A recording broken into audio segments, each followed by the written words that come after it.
Hi, I'm Maria Palazzola with MyGolfInstructor.com, and today I'm here with Jeff Palazzaro, our fitness expert from Elevated Performance. And today, Jeff, we're going to talk about the overhead squats, a variation of the traditional squat. So tell us how this can benefit a golfer and what it can do for their swing.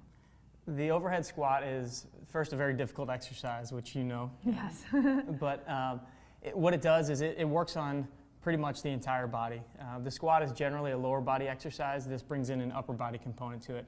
And it's actually one of the exercises that we use in our diagnostic test to kind of see what kind of flexibility a golfer has when they come in the door. If they can't do this exercise, it very highly correlates with them bringing their hips forward in the swing. So I know right away that if they can't get down into the full squat, keep the arms over their head, that we have some flexibility issues that we need to work on, or at least some stability issues in those positions. So when somebody can do the overhead squat well and they get very strong at it, their lower body strength, their upper body strength goes through the roof, and they can definitely hit a ball further. Right. Well, fantastic. Show us how it's done. So the overhead squat, as we talked about, is a great variation to traditional squat. But it's one that a lot of people aren't that familiar with, and I'm sure can really mess up the form pretty good. So go ahead and show us how to do it right. And again, just remind us how it benefits your golf swing. Sure. The overhead squat, as we mentioned, really is a challenging exercise. And I wouldn't recommend it right off the bat if you've never done this before, but just kind of make sure that when you do try it, that you use the proper postures and even get in front of a mirror to kind of check yourself on this. I'm going to use this as just a 10-pound bar. At home, you could start with a PVC pipe, a broomstick, or whatever you want, just something simple that you have laying around. What you're going to do, though, is get in your squat position. You're going to put the bar on top of your head just to get the right hand position. So you want your arm at like a 90-degree angle here. So you're going to start there, and then you're going to raise the bar straight up over your head.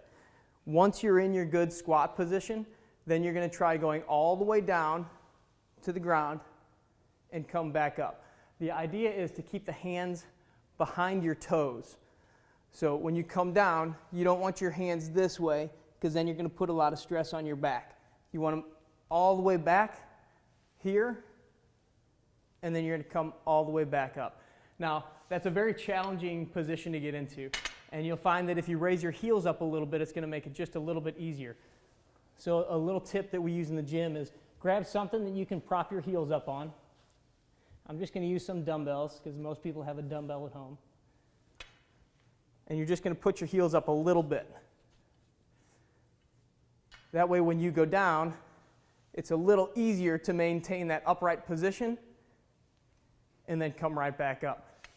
By adding the arms into this, you're really going to feel it working in your shoulders and in your upper back, which again works on all of your postural muscles, which is going to help with just your setup and maintaining your posture as you swing through the ball. It's simple and it works. And I want to thank our good friend, Jeff Palazzaro, our fitness expert from Elevated Performance, for being with us today.